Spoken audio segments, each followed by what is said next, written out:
Se lever à 7 heures, ranger sa chambre, méditer, sortir faire du sport, se doucher, faire sa routine skincare, préparer son petit déjeuner, manger et ensuite se préparer pour aller à l'école ou alors au travail. Voilà le résumé net de ce à quoi ressemble la vie des gens qui réussissent. Si j'ai loupé une étape, faites-le moi savoir en commentaire. Sur les réseaux, mais pas que, dans les magazines également, il y a une tendance qui est née, ça fait déjà un bon moment, qui est la culture du Get Ready With Me. En gros, se filmer comment on démarre sa journée, une journée bien faite, une journée productive. Et bien sûr, une journée productive, c'est une journée rythmée, chronométrée à la seconde près. Voir des vidéos de ce genre sur TikTok ou Instagram, honnêtement, ça donne envie. On veut également transformer son quotidien en une vidéo Instagrammable. On le sait tous, la productivité fascine depuis très longtemps. On adore voir les gens repousser leurs limites pour toujours aller plus loin. On a l'impression que ces gens-là ont réussi à trouver la technique parfaite, le hack ultime en fait, pour réussir à gérer sa vie correctement. Et quand on les entend parler, ils auront toujours ces mots-là dans la bouche. La confiance en soi, la motivation. En mode, si tu crois en toi, alors tu es capable d'y arriver. Eh bien, permettez-moi de briser vos espoirs, mais la motivation, la confiance en soi ou encore récemment le body positive, tout ça c'est du gros n'importe quoi. Et dans cette vidéo, je vais vous expliquer pourquoi. Mais avant qu'on ne continue, salut et bienvenue sur Ekima. Sur cette chaîne, on parle de sciences humaines, de relations hommes-femmes, de faits sociaux, mais aussi d'économie. Alors si ces sujets t'intéressent, n'hésite pas à t'abonner et à activer la cloche de notification pour ne pas rater les prochaines vidéos. C'est parti.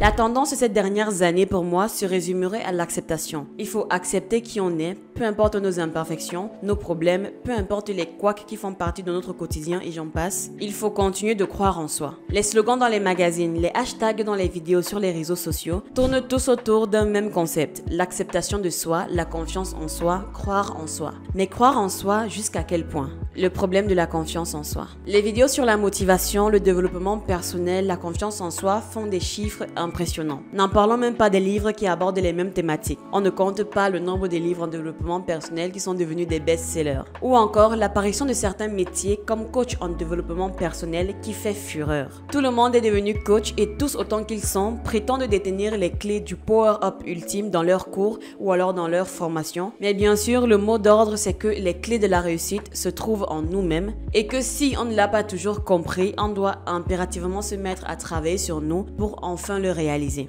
Beaucoup de bavardage et de slogans un peu trop mielleux à mon avis. Pour plein de personnes aujourd'hui, la confiance en soi, le travail sur soi et tous ces synonymes qui rentrent dans le champ lexical du développement personnel sont devenus des nouveaux impératifs de notre époque. Pourquoi? Parce qu'ils seraient la réponse à tous nos problèmes. Ce qui est très faux, je vous le dis tout de suite. Si je devais paraphraser en quelques mots ce que les coachs en confiance en soi et en développement personnel nous promettent, c'est qu'en gros, avec la confiance en soi, tous nos problèmes disparaîtront comme par magie. C'est une promesse vraiment alléchante, car on le sait, les gens en général adorent des solutions miracles. Mais les miracles, désolé si vous ne le savez pas, ça se travaille. Se mettre à adopter un style de vie qu'on nous vend comme étant la solution pour atteindre ce sentiment de vrai bonheur et de bien-être ne garantit en rien que cela fonctionnera. Nous cherchons tous à nous améliorer pour devenir la meilleure version de nous-mêmes, cette version-là dont on sera fier, cette version-là qui réussira à franchir et résoudre toutes les problématiques qui se sont dressées sur sa route. C'est un concept tellement chargé d'énergie positive, de positivité, que je sais que je vais me faire descendre en commentaire parce que je ne suis pas d'accord et que les gens vont me demander comment est-il possible que je ne sois donc pas d'accord avec ça. Eh bien, simplement parce que, mine de rien, c'est un concept assez malsain. Et les gourous qui vendent ce concept, je suis persuadée qu'ils le savent aussi. C'est quelque chose de beaucoup trop abstrait pour pouvoir le visualiser et sur lequel se raccrocher. Prétendre ne vous aidera pas à vous transformer en cet idéal que vous rêvez d'atteindre. Si vous ne travaillez pas dessus, vous n'y arriverez pas. C'est binaire. Bien sûr, il faut aussi prendre en compte le facteur chance qui intervient pour beaucoup dans le glow-up de ces gens-là. Prétendre, c'est un petit peu comme faire croire à un pigeon qu'il est un aigle, à un chaton qu'il est un tigre ou encore à une anorexique par exemple qu'elle détient le body goal ultime. Je me rappelle encore d'une conversation avec des amis et collègues à l'époque où j'avais encore de l'acné sévère où elle me disait que ce n'est pas si grave, que mon acné ne devrait pas entacher ma confiance en moi, etc., etc. Pour moi, c'était juste impossible. Je ne pouvais pas vivre avec et évidemment, je ne pouvais pas me sentir en confiance avec. Notre visage, c'est quand même la première chose qui nous définit. Sinon, sur nos cartes d'identité, on mettrait des photos de nos doigts. L'acceptation de soi a donc ses limites. Vous allez me demander, il est où le mal? C'est quand même super important de cultiver l'amélioration de soi et tant mieux si beaucoup de gens en ont pris conscience. Et ce n'est pas faux, une routine bien construite et adaptée à notre style et niveau de vie peut vraiment nous faire du bien.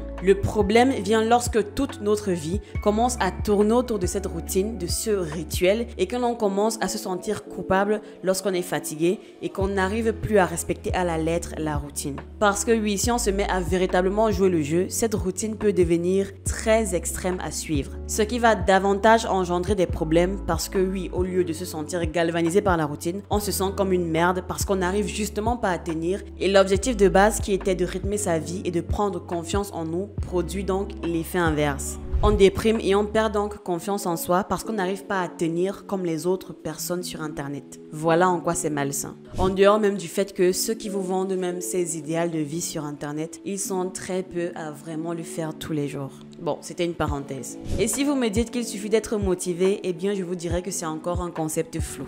La motivation, c'est de la merde. Cette phrase ne vient pas de moi, elle vient de Melanie Robbins et je suis assez d'accord avec sa vision de la motivation. Physiologiquement, nous sommes configurés pour adorer la facilité. La preuve, les rares fois où nous sommes motivés à faire quelque chose, c'est soit parce que la tâche est facile, soit parce que nous apprécions l'activité en question. Et dans ce cas-là, ce n'est plus une tâche, mais un moment de plaisir. Tous ceux qui viendront me dire en commentaire qu'ils aiment quand les choses sont difficiles là, sachez que vous êtes des anomalies, s'il vous plaît. Le cerveau est constamment à la recherche de la solution la plus rapide et la plus facile face à un problème. Voilà pourquoi lui mentir que vous êtes motivé, que vous kiffez ce que vous faites ou alors que vous prétendez être heureux, que vous êtes confiant alors que non, à la longue, il va finir par rejeter ces fausses affirmations et vous allez vous sentir mal au final. Donc ne pensez pas que pour atteindre son idéal de vie, il faut être un Sheldon Cooper qui range sa vie comme son cartable.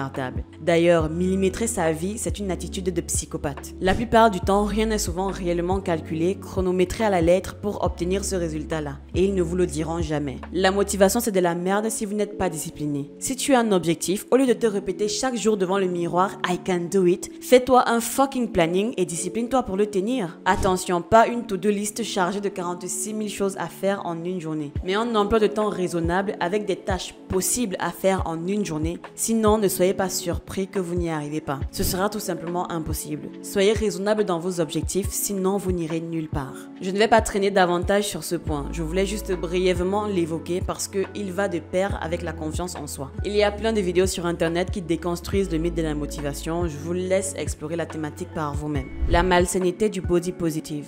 Alors, pour la faire concise et précise, le body positive, c'est un mouvement qui est né sur les réseaux sociaux et qui avait pour principal but l'acceptation de son corps, de sa morphologie. Il n'existe pas de bonne ou de mauvaise morphologie, donc le mouvement soutient que toutes les physionomies ont de la valeur. Il ne s'agit pas de décrier les femmes minces au profit des femmes grosses ou vice-versa. Le principe n'est pas de changer son idée de la perfection, mais plutôt de comprendre que la perfection peut prendre toutes les formes. Donc, l'objectif, c'est d'être à l'aise avec son corps, ses formes, présentes ou absentes, ses caractéristiques, ses imperfections qui nous rendent uniques. C'est le message véhiculé par le mouvement du body positivisme. Dit comme ça, le mouvement est louable. Ça l'était dans ses débuts du moins, étant donné qu'il offrait un espace réconfortant, apportant une dose d'amour et de bienveillance pour son corps à ceux-là qui sont victimes de discrimination, de grossophobie et j'en passe. Pour moi, la naissance de ce genre de mouvement n'est pas surprenant en soi. Ça devrait arriver à un moment donné, vu que nous sommes inondés en longueur de journée par les médias, les publicités et les réseaux sociaux qui font tout le temps le marketing du corps parfait. Les physiques d'Instagram sont quasiment partout et sont promus comme étant l'idéal physique à atteindre. Quoique c'est totalement faux. Et d'ailleurs, j'en ai fait une vidéo dessus. Vous pouvez aller la regarder après celle-ci, elle apparaîtra juste là. Donc, je disais que nous sommes saturés par des morphologies de guêpes pour les femmes et de sportifs pour les hommes qui au final on peut comprendre à la longue, au lieu d'encourager les gens à atteindre cet objectif, ça crée plutôt l'effet inverse. Ça crée un sentiment culpabilisant et pire même des maladies mentales comme l'anorexie ou encore la boulimie. Le body positive vient donc se positionner en étant le porte-étendard de ces physiques imparfaits qui doivent également être acceptés. J'ai bien choisi mes mots, des physiques imparfaits et non des physiques malades, parce que c'est là où je voulais en venir. L'acceptation de soi, je suis désolée, mais ça a des limites. Seulement, ce mouvement ne semble pas le comprendre. Au contraire, il pousse actuellement les choses à l'extrême, quitte à encourager l'obésité comme quelque chose de naturel dont on ne peut rien y faire. Et donc, au lieu de se fatiguer à essayer de perdre du poids et à manger plus sainement, autant mieux se faire plaisir, peu importe si nous pétons les compteurs de nos balances. Mais ça, c'est de la malsainité, c'est de la malveillance pro max. Je suis tombée sur plein de vidéos d'américaines parce que oui, c'est souvent là-bas que les dingueries comme ça se passe. Des vidéos où ces membres du body positivisme 2.0 affirmaient que la santé n'est pas définie par le poids, donc les programmes de perte de poids sont uniquement pour l'esthétique. Excusez-moi, mais c'est faux et c'est prouvé. Un physique obèse finira par ne plus être en santé. La liste des maladies liées à l'obésité est longue. Je vous laisse le soin de la chercher par vous-même.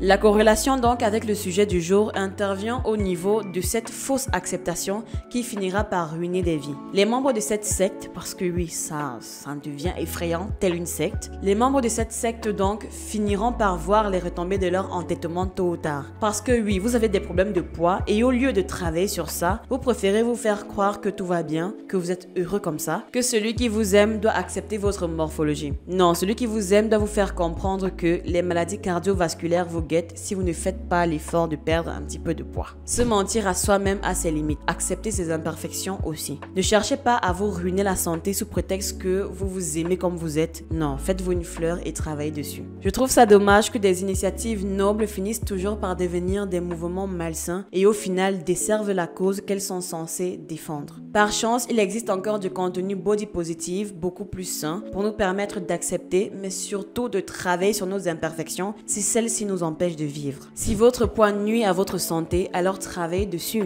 Mais ne laissez pas des gens venir vous dire des méchancetés alors que vous essayez d'aller de l'avant et de travailler sur votre idéal. En fait, quelles que soient les insécurités que vous avez, ne laissez personne venir vous juger, vous critiquer, vous catégoriser ou encore vous dicter quoi faire. Personne n'a la légitimité de le faire de toute façon. Bref, pour conclure cette vidéo, je dirais simplement de faire les choses step by step. De ne pas se forcer à suivre une discipline de vie qui ne nous correspond pas, qui ne nous fait d'ailleurs pas avancer, mais qui participe tout simplement à créer davantage d'insécurité en nous. La confiance en soi, l'acceptation de soi sont des sentiments nobles mais à petite dose. Vouloir devenir à tout prix un certain style de personne, vouloir mener à tout prix un certain style de vie, parce que c'est ce qui a été encouragé, promulgué comme étant le style de vie de la réussite, le style de pensée de la réussite, c'est tout simplement se faire souffrir sans le réaliser. Et comme d'habitude, ce sont des déviances issues des réseaux sociaux. Et vu qu'elles ne sont pas encadrées, les répercussions sont très grandes. Ils sont nombreux à faire des burn-out parce qu'ils poursuivent un idéal de vie compliqué à maintenir. Et oui, la barre est tellement haute qu'au final, vous vous épuisez, vous ressentez un gros sentiment d'échec,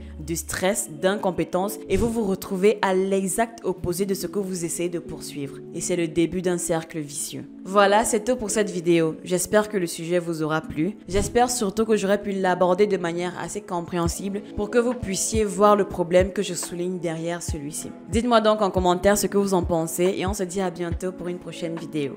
Ciao!